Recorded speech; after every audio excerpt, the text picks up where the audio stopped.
I'm Cindy Brown, and let's queer up lesbian and queer women. Fear of violence drives gun ownership rise among queer women. More queer women, particularly lesbians, are choosing to own firearms, citing fears of political hostility and violence linked to the MAGA movement. The conversation has been amplified by pop culture.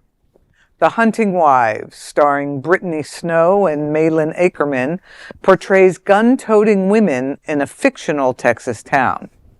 The series, released last year, drew criticism for being outrageous and provocative. Real-world events, however, are driving deeper concerns. Last month, tragedy struck when Renee Nicole Good, a 37-year-old mother, wife, and U.S. citizen, was shot and killed in Minnesota by an immigration and customs enforcement agent. The incident sparked protests and conflicting responses from lawmakers. Writing for Slate, journalist Christina Cauterucci observed, quote, "Some queer friends are learning to handle firearms, or purchasing new weapons, or researching rifles for defense. Together, we talk through worst-case scenarios that would have seemed fantastical just months ago, imagining ourselves into a million futures that seem possible and unthinkable in equal measures," end quote. Reports from the Guardian and NPR indicate similar trends among LGBTQ Americans. Yet advocates warn that increased gun ownership is sometimes weaponized rhetorically, as seen in debates surrounding the death of Alex Pretti, where his firearm ownership became a point of political controversy. Now, I can see how, especially women, are feeling that they need to have guns to protect themselves. I've thought about it. Someone would take it away and use it on me so quickly. I don't think I would be a gun owner. But there is definitely concern.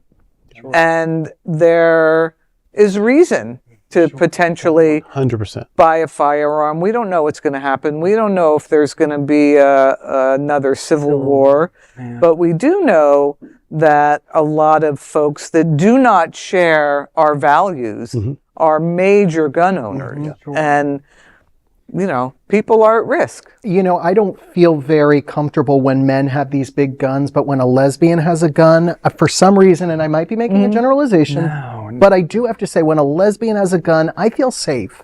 I feel like lesbians, by and large, come prepared when I go camping, when I'm out in nature. That's right. They are stronger than the men. They are more able, they are more agile, and they think things through a little bit better than the men do. Yes, I too would feel safer living in a world of pistol packing, post-menopausal lesbians. I love that. Give them guns! Yeah, absolutely. You know, from a spiritual perspective, and since we're here with Darrell, I do want to say, from an Eastern philosophy, like with the Tao Te Ching, it says that when you own a weapon, it's because you want to use that weapon.